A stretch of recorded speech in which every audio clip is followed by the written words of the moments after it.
Hello everyone, আশা করি সবাই খুব ভালো আছেন। আমি অনিন্দিতা, সবাইকে স্বাগত জানাই আমার চ্যানেলের আরেকটি নতুন ব্লগে। আর বাইরের দৃশ্য দেখে হয়তো আপনারা বুঝতেই পারছেন কি মুষলধারে এখানে বৃষ্টি পড়ছে। আমাদের দেশে যেরকম গরমকালের পরে আসে বর্ষাকাল, ঠিক এরকম আমেরিকাতে গরমের পরে আসে হেমন্ত, যাকে এখানের লোকজনরা সাধারণত ফল সিজন বলে থাকে। আর তারপরেই আসে শীত, আর শীতের সঙ্গেই আসে ক্যালিফোর্নিয়াতে বর্ষা। বলতে পারেন শীত আর বর্ষার আগমন ক্যালিফোর্নিয়াতে একসঙ্গেই হয়।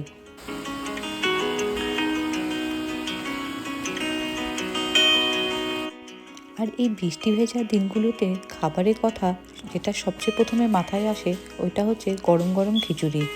তাই আজকে দুপুরে কি রান্না করব তা আর না ভেবে ফ্রিজে যা যা তরকারি ছিল, যেগুলো সাধারণত খিচুড়ির জন্য উপযুক্ত, সবই তরকারি বার করে ফেলেছি। দেশে থাকা অবস্থাতে শীতের নানা ধরনের সবজি দিয়ে খিচুড়ি খেতে কিন্তু বেশ ভালো লাগতো, কিন্তু আমেরিকাতে আসার পর মোটামুটি এখানে সব সবজি 12 মাসই পাওয়া যায়। তার জন্য আলাদা করে সিজনাল সবজি দিয়ে খিচুড়ি খাওয়ার কোনো আলাদাভাবে কোনো টেস্ট বুঝতে পারি না। এখানে শীতের যাই সবজি বলুন, ফুলকপি, বাঁধাকপি, কড়াইশুঁটি, গাজর বা কোনো রকমের শীতের ফল যেরকম কমলা লেবু, সব কিছুই এখানে 12 মাসই পাওয়া যায়। আমেরিকাতে 12 মাস সব সবজি পাওয়া গেলেও শীতের দিনে সবজি বা ফলের দাম তুলনামতো অন্য সময় থেকে একটু বেশি থাকে।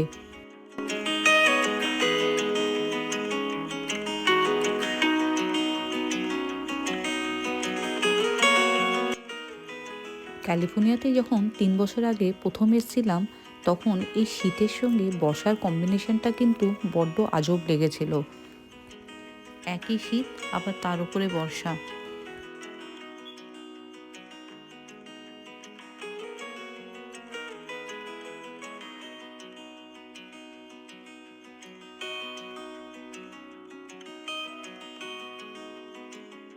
আর এদিকে খিচুড়ি রান্না করার জন্য সমস্ত সবজিপাতি কাটা হয়ে গেছে।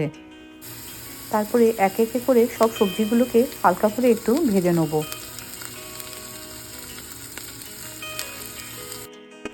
আর এই সব সবজির সঙ্গে একটু ফ্রোজেন মটরশুঁটি ছিল, ওগুলোকেও দিয়ে দিলাম। আর এইদিকে মুগ ডালটাকে আগের থেকে ভেজে চালের সাথে ভিজিয়ে রেখেছিলাম। আর এটাকেও সবজির সাথে হালকা করে একটু ভেজে নেব।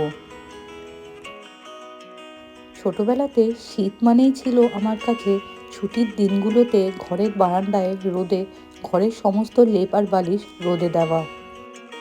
আর তার সঙ্গে সঙ্গে শীতের দুপুরে ভাত খাবার পরে মায়ের সঙ্গে বারান্দায় রোদে বসে শীতের কমলা লেবু খাওয়া।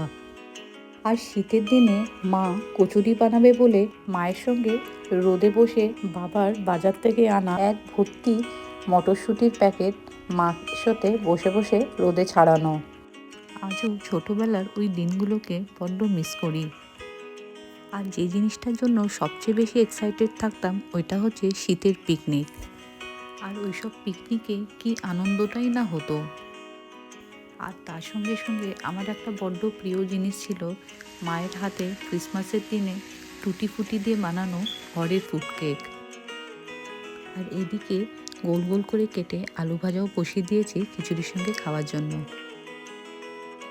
আর এদিকে আজকে আমার দুপুরের লাঞ্চ রেডি, খিচুড়ি আর খিচুড়ির সঙ্গে খাওয়ার জন্য আলু ভাজা, অমলেট আর পাঁপড় ভাজা।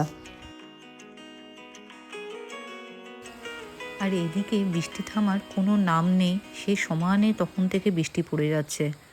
আর এইদিকে আমি আমার দুপুরের লাঞ্চ নিয়ে বসে পড়েছি।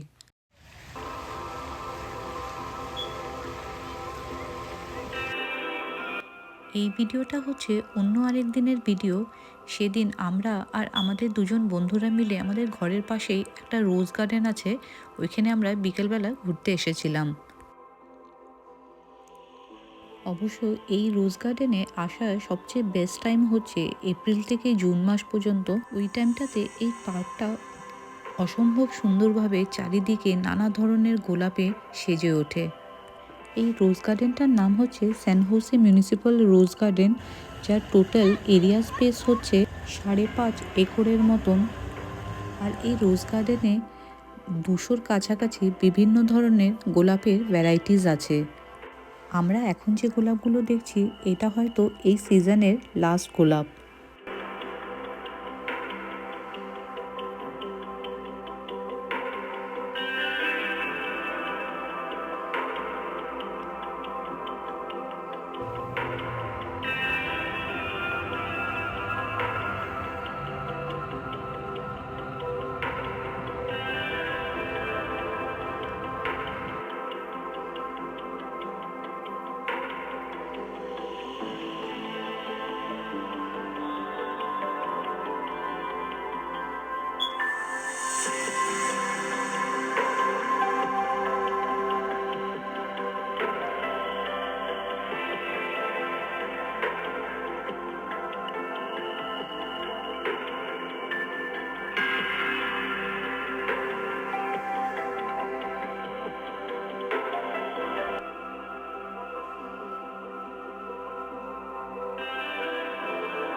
চলুন তাহলে আজকের ব্লগটা এখানেই শেষ করি। যদি ব্লগটি ভালো লেগে থাকে তাহলে অবশ্যই একটা লাইক করে দেবেন আর চ্যানেলটা সাবস্ক্রাইব করে একটু সাপোর্ট করবেন। খুব তাড়াতাড়ি দেখা হচ্ছে নেক্সট আরেকটি ব্লগে। সবাই ভালো থাকবেন, সুস্থ থাকবেন।